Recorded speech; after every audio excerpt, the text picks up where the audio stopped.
कहते हैं राजनीति में सब कुछ जायज होता है, यहां परमानेंट कुछ भी नहीं होता, ना तो दोस्ती ना ही दुश्मनी।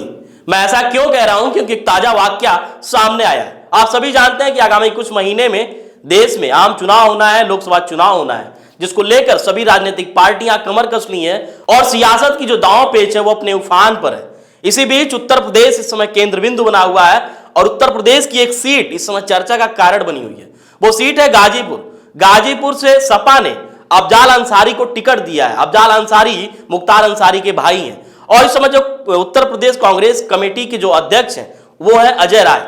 अजय राय के भाई अवधेश राय की हत्या का जो आरोप लगा है वो मुख्तार अंसारी के ऊपर लगा है और पिछले ही साल करीब 22 साल बाद इस जो आरोप रहता है उसको न्यायालय के द्वारा एमपी एमएलए कोर्ट के द्वारा मुख्तार अंसारी को गुनाहगार बनाया जाता है और उसको आजीवन कारावास की सजा सुनाई जाती है। लेकिन कहते हैं सियासत में सब कुछ जायज रहता है। इस समय सपा और कांग्रेस आपस में एक होकर एक मंच से लोकसभा चुनाव लड़ने की तैयारी शुरू कर चुकी है और इस बीच गाजीपुर संसदीय सीट से अफजाल अंसारी को टिकट मिल गया है तो स्वाभाविक सी बात है अजय राय जो है उनका चुनाव प्रचार करेंगे। सोचिए, घोर दुश्मनी दो परिवारों में आपस में थी।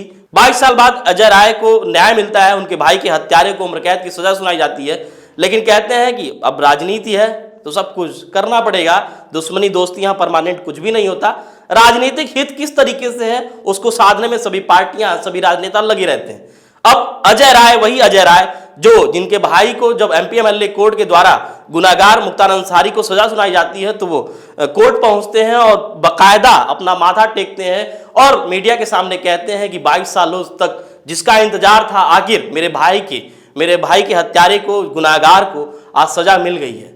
सोचिए, आज के डेट में आज के समय में वही अजय राय जो कि पिछले साल उनका बयान कुछ और रहता है और आज वो अफजाल अंसारी के लिए कहीं ना कहीं चुनाव प्रचार करेंगे। आपको बता दें कि साल 1991 का मामला रहता है।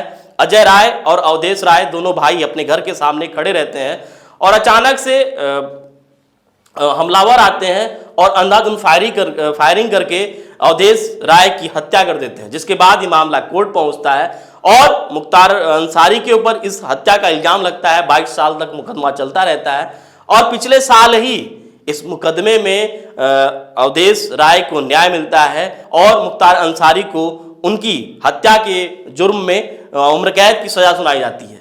इस समय यह मामला पूरे उत्तर प्रदेश में सियासी महकमे में चर्चा का विषय बना हुआ है कि किस तरीके से आखिर दो परिवार जो घोर दुश्मनी वाले रहते हैं अब किस तरीके से राजनीतिक हित को साधते हुए कैसे एक मंच को साझा करेंगे। आपका क्या विचार है कमेंट सेक्शन के माध्यम से जरूर बताइएगा।